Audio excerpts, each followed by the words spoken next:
नमस्कार, आप सभी दर्शकों का संस्कृत ज्ञान पाठशाला में स्वागत है। और आज हमारा विषय है नेहरू जयंती। पंडित जवाहरलाल नेहरू जो हमारे देश के स्वतंत्र भारत के प्रधानमंत्री थे, उनकी जयंती के उपलक्ष्य में हम आपके लिए बहुत सारी कविताएं आप लेके आए हैं। उनका पाठ आप अपने विद्यालयों में जहाँ भी आप सेलिब्रेट कर रहे हैं वहाँ पर कर सकते हैं। और उनके जीवन के कुछ संस्मरण हैं, उनका पूरा जीवन परिचय है, उसे निबंध के रूप में, लेख के रूप में, ठीक है, या फिर कहीं कंपटीशन हो रहा हो इसका, तो उसमें भी आप इसको इस्तेमाल कर सकते हैं और इनसे बहुत सारा आपको ज्ञान प्राप्त हो सकता है। ठीक है, निबंध है, लेख है, संस्मरण है, और कुछ मैं आपको और भी बताती जाऊंगी, उनको भी आप स्मरण रखिए और उसको उससे आप अपना निबंध तैयार करिए।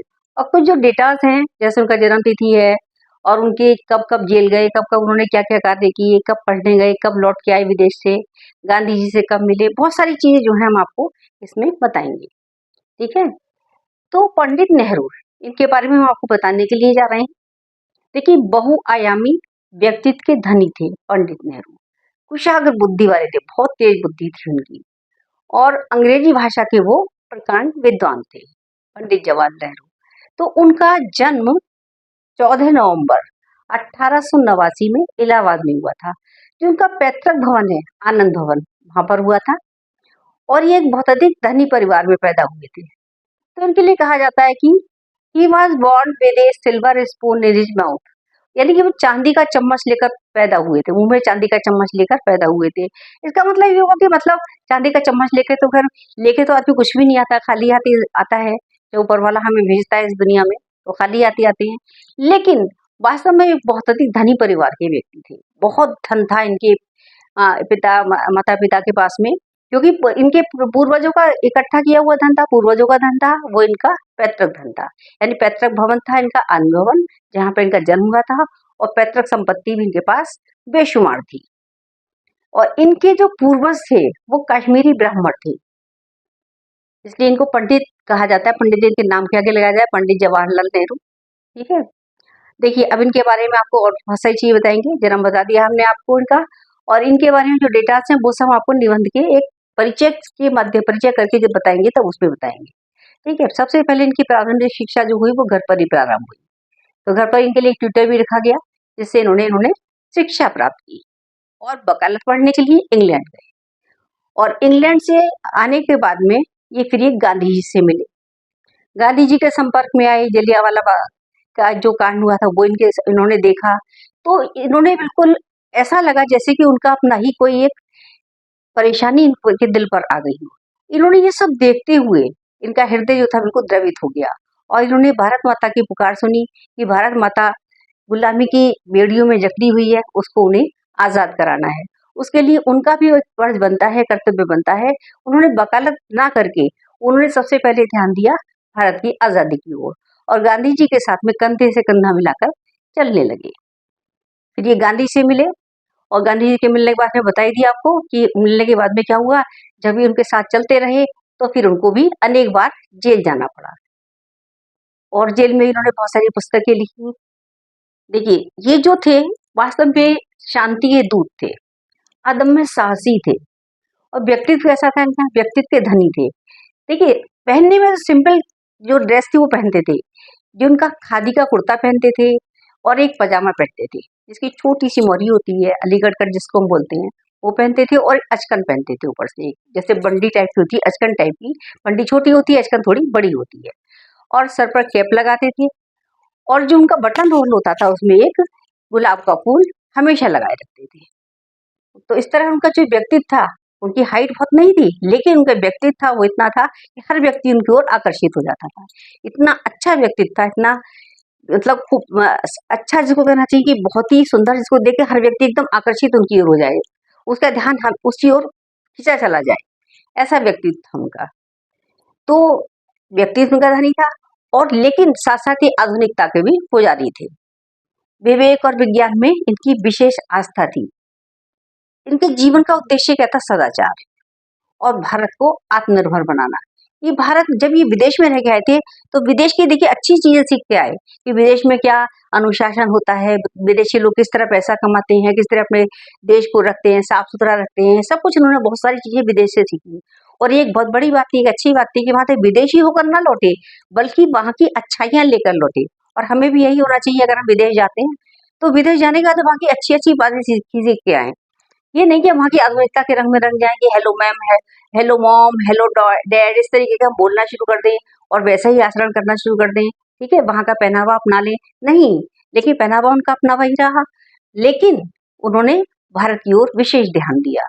उन्होंने सोचा कि जैसे और देश हैं, इंग्लैंड देश है, दूसरे देश हैं, वो आत्मनिर्भर हैं, वैसे ही हमारा भारत देश भी आत्मनिर्भर बने, ठीक है? इनके जीवन का एक सबसे बड़ा उद्देश्य था। तो उनका जो जीवन था वो एक तरीके से देश को समर्पित ही था। अब देखिए इतनी कठिनाइयों के बाद में जब देश आजाद हुआ 1947 में, 15 अगस्त 1947 को जब देश आजाद हुआ तो भारत के दो टुकड़े हो गए, भारत और पाकिस्तान। तो एक बड़ी जिसे कहते हैं विषम परिस्थिति थी, बहुत बड़ी मुश्किल की घड़ी थी। लेकिन एक खुशी भी थी, खुशी क्या थी कि भारत आजाद हो गया, ठीक है? अंग्रेज जो है भारत से चले गए, भारत छोड़कर चले गए।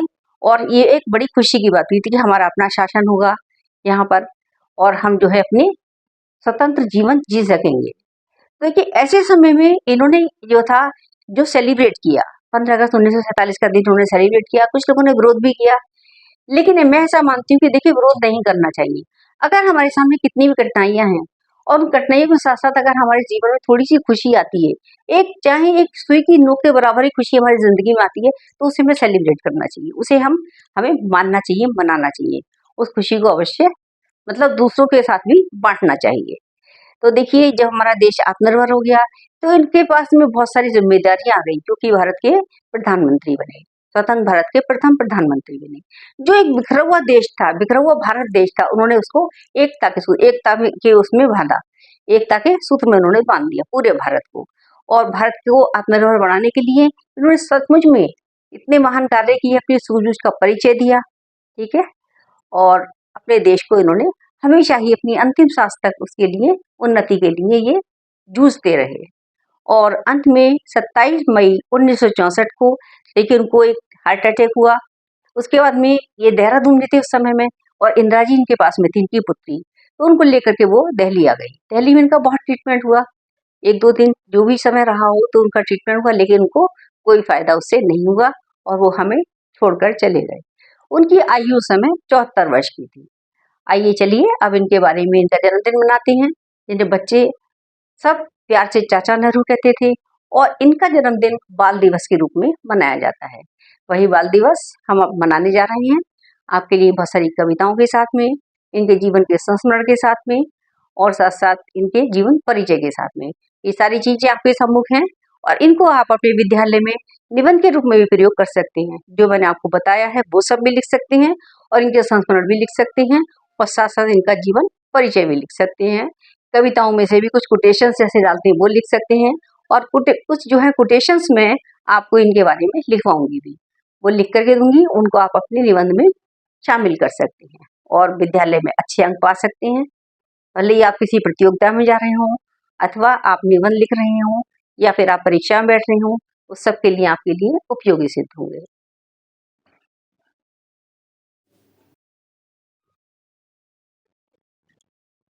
बच्चों अब हम करने जा रहे हैं कविता पाठ, पंडित नेहरू पर कविताएं।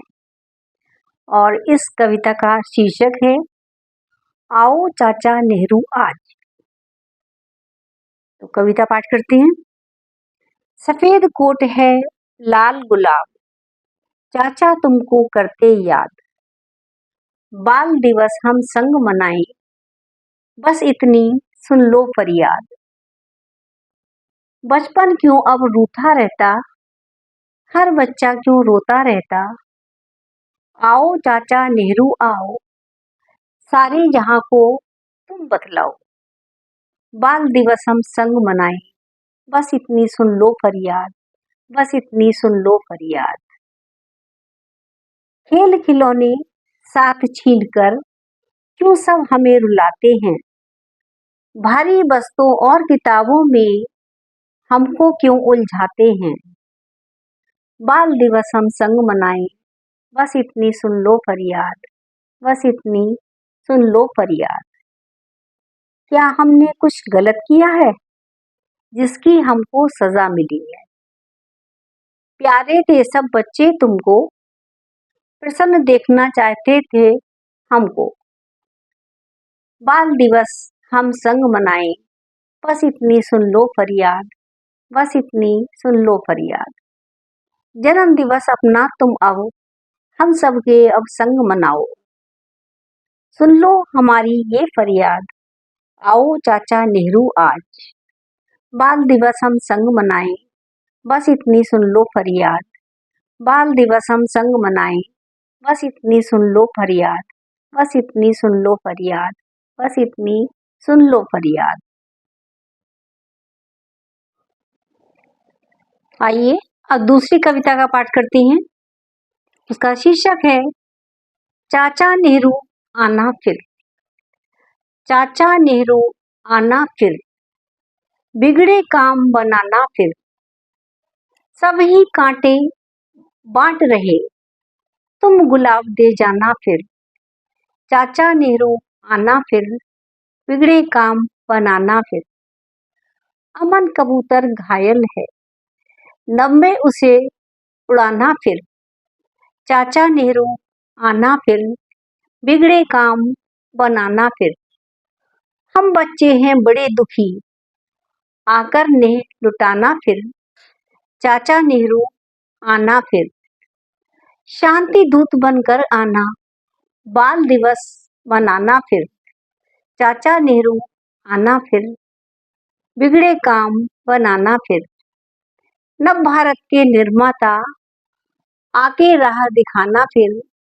चाचा नेहरू आना फिर, बिगड़े काम बनाना फिर। चाचा नेहरू आना फिर, चाचा नेहरू आना फिर, बिगड़े काम बनाना फिर। चाचा नेहरू आना फिर।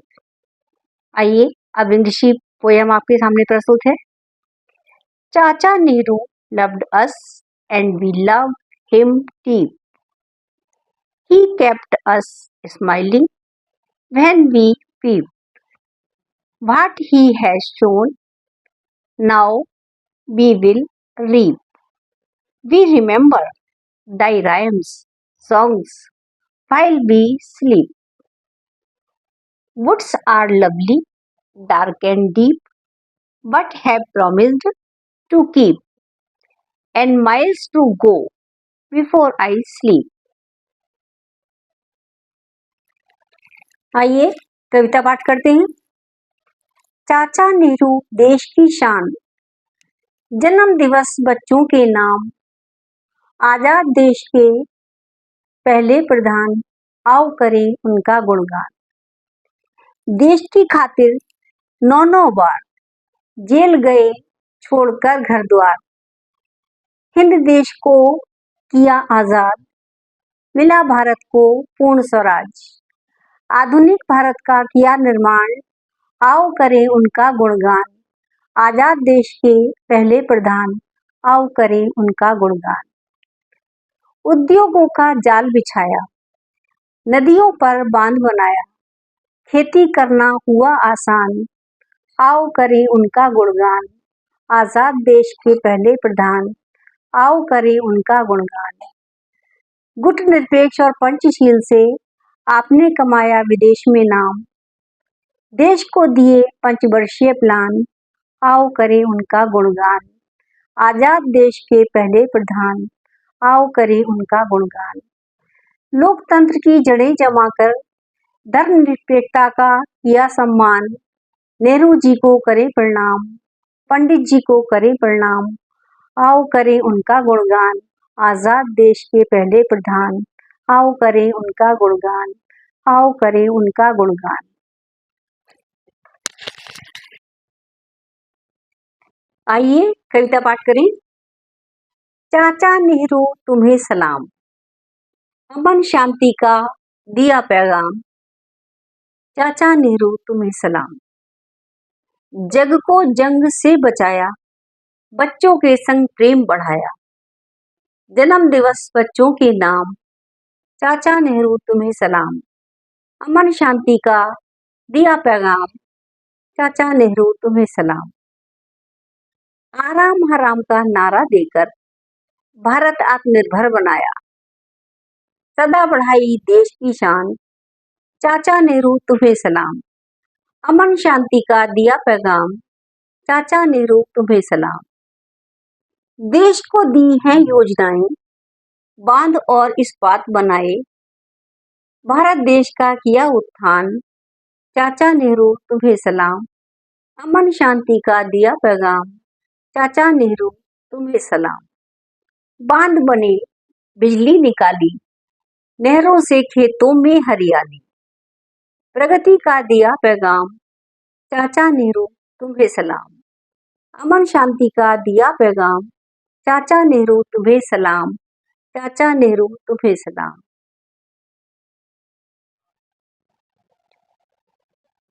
पंडित जवाहरलाल नेहरू का अब हम परिचय आपको देने जा रहे हैं। देखिए, हमने बहुत सारी कविताओं के माध्यम से आपको परिचय कराया, कविता पाठ आपने किया, और अब देखिए इनका जीवन परिचय। तो जीवन परिचय में आप निबंध भी लिख सकते हैं इससे, और लेख भी लिख सकते हैं, कहीं आपको लेख लिखना हो, और साथ साथ आप इसलिए हमने कोटेशंस भी दी हैं, वो आगे इसके बताएंगे, परिचय के बाद में कोटेशंस बताएंगे। और निबंध में सारे हमने डेटास लिए हैं, और उनको जो है डेटास के साथ साथ इनका जब परिचय आप देंगे तो उसमें आप पोयम में से भी कुछ लिख सकते हैं जो हमने कविताएं आपको दी हैं। ठीक है, अब हम बताने जा रहे हैं इनका परिचय। जनमानस की अमूल्य निधि, पंडित जवाहरलाल नेहरू का परिचय। जन्म इनका 14 नवंबर 1889, और जन्म स्थान कहाँ था? प्रयागराज, इलाहाबाद। धनी परिवार, बहुत अधिक धनी परिवार में पैदा हुए थे। पैतृक निवास इनका कहाँ है?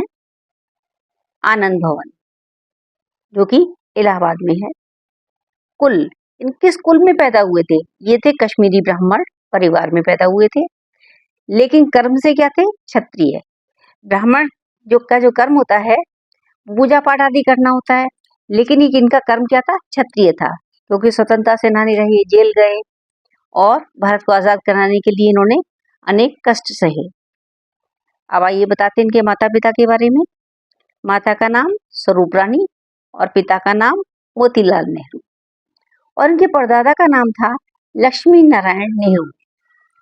इनका विवाह कमला नेहरू के साथ हुआ 1916 में। संतान, अब इनके बच्चों के बारे में बताएंगे। इनकी केवल एकमात्र पुत्री थी, इंदिरा गांधी, और उनका बचपन का नाम था प्रियदर्शनी। इनके नाती थे राजीव गांधी और संजय गांधी। राष्ट्रीयता, राष्ट्रीयता क्या थी इनकी? भारतीय, और कश्मीरी ब्राह्मण थे ये। पहचान, आइए पहचान इनकी बताते हैं आपको। स्वतंत्रता सेनानी, बच्चों के प्रिय चाचा नेहरू, और स्वतंत्र भारत के प्रथम प्रधानमंत्री। ये इनकी बाद में इनको पद मिला और इनकी पहचान हुई। जन्म दिवस, जन्म दिवस क्या है इनका? 14 नवंबर, बाल दिवस, क्योंकि आज हम सब लोग मना रहे हैं। पहनावा और व्यक्तित्व, पहनावा क्या था इनका? खादी का कुर्ता पाजामा, जैकेट, टोपी, और बटन होल में गुलाब का फूल। अत्यंत आकर्षक व्यक्तित्व था इनका, अदम्य साहसी, बुद्धिवादी, स्वाभिमानी, विधिवेत्ता, कोमल हृदय, मजबूत इरादे, और भारत माँ के सच्चे सपूत थे, और एक महान नेता थे।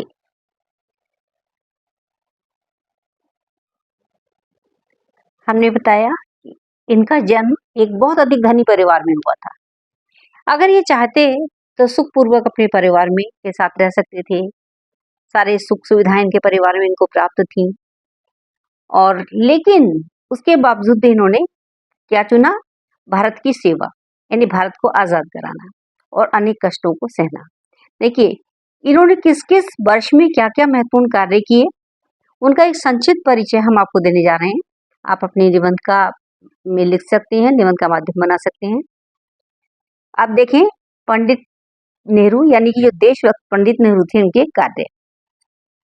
1912 में बैरिस्ट्री पास करके जब वो भारत लौटे, ठीक है, उसके बाद में क्या हुआ? 1919 में रोलट एक्ट और पंजाब के जलियांवाला बाग कांड के बाद नेहरू जी का हृदय परिवर्तन हो गया और उन्होंने राजनीति में प्रवेश किया। 1920 सन 1920 में असहयोग आंदोलन में उन्होंने भाग लिया। 1929 अखिल भारतीय कांग्रेस के अधिवेशन में प्रथम बार वो अध्यक्ष बने। 1930 में नमक सत्याग्रह हुआ, उसमें उन्होंने भाग लिया और जेल गए। 1936 जेल में जाकर इन्होंने अनेक पुस्तकें भी लिखी। 1929 में इन्होंने लिखी थी पिता के पत्र पुत्री के नाम। 1934 में विश्व इतिहास की झलक। 1936 में इन्होंने एन ऑटोबायोग्राफी लिखी और 1946 में भारत की खोज। 15 अगस्त 1947 को देश आजाद हुआ और ये स्वतंत्र भारत के प्रधानमंत्री बने और आजीवन रहे। कार्यकाल 16 वर्ष 286 दिन अर्थात लगभग पौने 17 साल। इनकी मृत्यु 27 मई 1964 को नई दिल्ली में हुई। इनका देहावसान हुआ और उस समय इनकी आयु 74 वर्ष की थी। आइए इनके जीवन के कुछ संस्मरण आपको बताते हैं। देखिए, एक बार किसी जलसे में ये गए हुए थे वहां पर, तो छोटे छोटे बच्चों से इन्हें बहुत लगाव था। बच्चों से फूलों से इन्हें बहुत बेहद लगाव था। तो छोटे बच्चे को अपने पास बुलाया, उन्होंने उससे पूछा कि आओ भाई, तुम्हारा नाम क्या है बेटा? तो वो चुप रहा। फिर दोबारा फिर पूछा, बेटा तुम्हारा नाम क्या है? वो फिर भी चुप रहा। फिर तीसरी बार उन्होंने उसके गाल पे हाथ फेरा, फिर पुचकार कर पूछा, बेटा अपना नाम तो बताओ। तो वो कुछ शर्माया और शर्मा कर बोला, मोती। तो मोती कौन थे? यानी मोतीलाल जो कौन थे? उनके पिताजी थे। जब उसने मोती कहा तो जवाहरलाल नेहरू को बहुत हंसी आई और बोले, उनके मुंह से एकदम निकल पड़ा, बाप रे बाप। यानी उनके पिताजी का नाम था और ये एक जो कहावत जैसे कहते हैं ना हम लोग, बाप रे बाप, एकदम आश्चर्यपूर्वक उनके मुंह से निकल गया।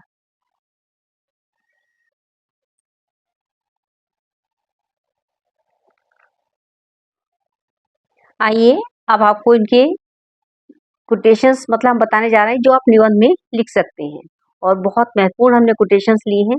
कोटेशंस क्या हैं? ठीक, कोटेशंस पर जो भी आपका अ, परीक्षा लेने वाला होता है, कॉपी चेक करने वाला होता है, उसका एकदम से ध्यान जो है कोटेशंस पर जाता है और ये आपके बहुत अधिक महत्वपूर्ण स्थान रखते हैं। जैसे काव्य की शोभा अलंकार बढ़ाते हैं, वैसे ही किसी लेख की, किसी निबंध की शोभा कोटेशन से बढ़ती है। वो हमने आपके लिए लिखे हैं, देखिए। सबसे पहले हम बताने जा रहे हैं आपको, जो देवी प्रसाद शुक्ल जी हैं, उन्होंने एक पुस्तक लिखी है ज्योति जवाहर। तो उसे हमने कुछ अंश लिखे हैं, वो लिए हैं और वो आपके लिए बताने जा रहे हैं। तो उन्होंने जो है, देवी प्रसाद शुक्ल जी ने नेहरू जी के साहस की तुलना राजस्थान के वीरों से की है। उन्होंने क्या लिखा है उनके बारे में? माथे पर टीका लगा दिया हल्दी घाटी की माटी ने, यूं मंत्र दिया मर मिटने का आजादी की परिपाटी ने। दूसरा देखें, राष्ट्रीय चेतना की झलक। ये आप हेडिंग भी डाल सकते हैं और उसमें आप लिख भी सकते हैं ये कोटेशन। जब लगा देखने मानचित्र, भारत न मिला तुमको पाया, जब देखा तुमको नैनों में, भारत का चित्र उभर आया। अब देश प्रेम की झलक देखिए आप इनकी, नेहरू जी की। मैं भारत हूँ, भारत का हूँ, भारत ही मुझको प्यारा है, हर हिंदू मुस्लिम सिख ईसाई मुझको सदा दुलारा है। अलौकिक पुरुष के रूप में इनकी महिमा देखिए। सूरज से लेकर ज्योति, चांद से लेकर सुगराई तन की, हिमगिरी से लेकर स्वाभिमान, सागर से गहराई मन की। इनके व्यक्तित्व के बारे में आप डाल सकते हैं जब इनका व्यक्तित्व लिख रहे हो निबंध में। नेहरू जी युगा अवतार, इनको युग का अवतार माना, जैसे राम और कृष्ण को माना जाता है, उनकी तुलना भी इन्होंने, देवी प्रसाद शुक्ल जी ने राम और कृष्ण के जैसे युग अवतार लेने से की है, ऐसे इनकी भी तुलना ऐसे की है जैसे मानो नेहरू जी भारत में एक अवतार लेकर अवतरित हुए थे। मथुरा वृंदावन अवधपुरी की, गली गली में बात चली, फिर नया रूप धरकर उतरा, द्वापर त्रेता का महाबली। और देखिए लास्ट, मुझ में कोमलता है लेकिन कायरता मेरा मर्म नहीं, बैरी के सन्मुख झुक जाना मेरे जीवन का धर्म नहीं। ये तो थी कोटेशंस। आइए इनके जीवन का एक और संस्मरण आपको सुनाते हैं। देखिए 1938 में एक बार, ये देखिए जलसे तो होते ही रहते, एक बार ये जलसे में गए हुए थे, तो वहां पर भी बच्चे थे बहुत सारे। एक छोटी सी बच्ची भीड़ में से आई और इनको गुलाब दे दिया। ठीक है, इन्होंने बड़े प्रेम पूर्वक गुलाब लिया और अपनी जो जैकेट पहने हुए थे उसके बटन होल में उसको लगा लिया। ये तो बच्चों को तो बहुत मानते ही थे, बहुत प्यार करते थे, बहुत स्नेह करते थे, बहुत दुलार करते थे बच्चों से। तो बच्चों की तुलना इन्होंने गुलाब से भी की है और बच्चों को उन्होंने कहा है कि क्या है, ये बिल्कुल बाकी कलियों जैसे हैं। इतना प्यार ये बच्चों को करते थे कि बच्चे इन्हें प्यार से चाचा नेहरू भी कहते थे।